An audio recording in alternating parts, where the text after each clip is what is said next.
Well, we're at UNO. We've been surveying damage throughout the lakefront area this morning, and as you can see, there's a lot of damage here on campus. School may be out for summer, but the maintenance crew has a lot of work on your hands because you can see the downed trees, the branches, as well as this metal behind me that seemingly has come from the nearby amphitheater on campus. So a lot of cleanup that's going to need to take place here at UNO's campus. Next door, we went to the Lake Terrace, Lake Oaks neighborhood where we spoke to neighbors who experienced this storm. They tell us that they were woken up in the middle of the night, that they felt it and heard it moving through their houses. Take a listen to what some of them had to say.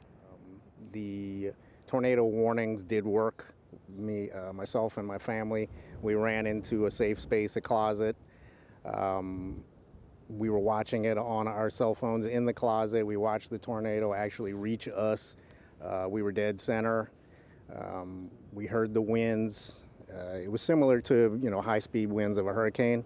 And then we felt the pressure of the house moving in and out. We heard the roof starting to creak and rattle and start to become damaged. We heard tree branches falling on the roof.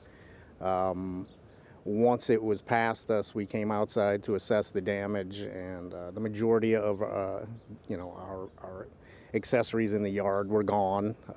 Cars are damaged.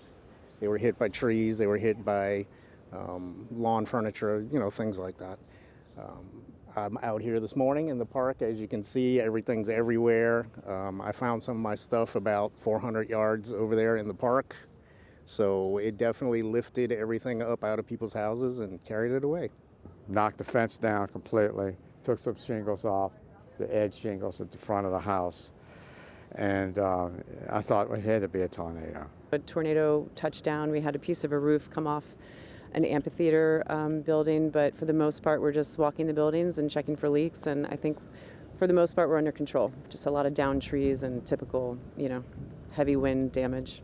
Eddie, what comes next? Well, we're doing an assessment on the buildings, the ones that we can, inhabit, the ones that, we have to do work on. We've basically put barricades on the roads that's impassable. We just want to make the environment safe for the kids. That's our number one priority, safety. So we have the UC open for anybody who has to be on campus or students in dorms, so we have food so they can eat. So we're pretty operational, but we have asked everybody to stay away from campus unless they're essential personnel right now.